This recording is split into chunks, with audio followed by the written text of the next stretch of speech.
Merci, Madame la Ministre. La parole est à Monsieur Olivier Faure. Merci, Monsieur le Président. Monsieur le Premier ministre, je veux d'abord vous adresser mes félicitations républicaines pour votre réélection à la mairie du Havre. Mais vous conviendrez, parce qu'il y a un mais, vous conviendrez avec moi que l'arbre ne peut pas cacher la forêt. Jamais, non, jamais un président de la République n'avait subi un tel revers lors d'élections municipales. Même S'il vous plaît. C'est une réalité. Laissez Monsieur Faure continuer. Chut. S'il vous plaît. Monsieur Faure a la parole. Allez-y, chers collègues. S'il vous plaît. Continuez, chers collègues.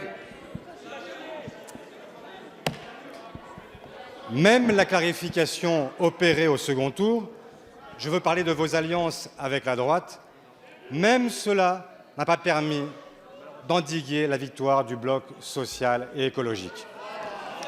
Alors, qu'allez-vous faire de cette défaite? Les couloirs bruissent, mais c'est moins un remaniement gouvernemental que les Français attendent qu'un remaniement de la politique que vous conduisez. L'acte 2 devait être plus social. On a eu les réformes de l'assurance chômage et des retraites.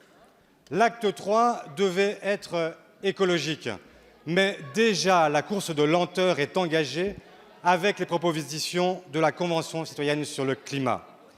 Il y a cependant un point sur lequel nous pourrions être d'accord. Donner plus de pouvoir et de moyens aux collectivités locales. Mais cela ne peut pas être au prix d'un chantage et d'un tripatouillage électoral. Moyens nouveaux contre report de l'élection régionale. La démocratie ne se marchande pas. Sur ce principe républicain-là, au moins, j'aimerais être certain que nous partageons la même vision, Monsieur le Premier ministre. Alors je vous pose cette question très simple. Est-il dans vos intentions de chef du gouvernement de reporter les élections régionales? Merci, chers collègues. La parole est à Madame Sibeth Ndiaye, secrétaire d'État, porte-parole du gouvernement. Merci, Monsieur le Président, Mesdames et Messieurs les députés. Monsieur le député Faure, permettez-moi à mon tour à la fois de féliciter de manière républicaine l'ensemble des maires qui ont été élus à l'occasion de ces élections municipales, mais également de remercier l'ensemble des maires et des assesseurs, des présidents de bureaux de vote qui ont permis la tenue de ces élections dans un contexte ô combien difficile.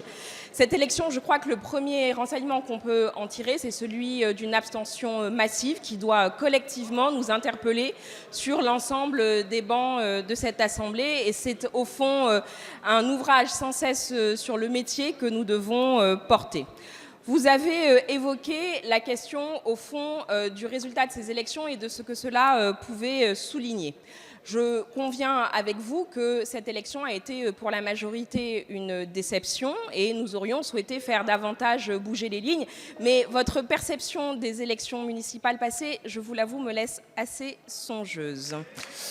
Une autre leçon que je retiens, c'est le message sur la question écologique qui nous a été adressé, une aspiration à vivre mieux dans un monde qui accepte enfin la transition écologique comme un impératif pour tous. C'est la raison pour laquelle le président de la République a eu des mots très forts à l'occasion de la Convention citoyenne, signifiant ainsi qu'il comptait, dans leur quasi-intégralité, reprendre sans filtre les propositions de la Convention citoyenne afin qu'elles soient examinées non seulement par le Parlement, mais également pour que le gouvernement puisse, par voie réglementaire, à l'occasion d'un prochain Conseil de défense écologique, les mettre en œuvre de manière rapide. Nous ne partageons pas la même vision de l'écologie. La vision de l'écologie que ce gouvernement porte est une écologie à la fois de progrès, une écologie de responsabilité, une écologie des territoires et enfin une écologie de justice qui ne laisse personne sur le bord du chemin. Et c'est la raison pour laquelle ce gouvernement est fier de porter haut et fort les couleurs de l'écologie dans notre pays. Je vous remercie. Merci, Madame la Ministre. La parole est à Madame, s'il vous plaît.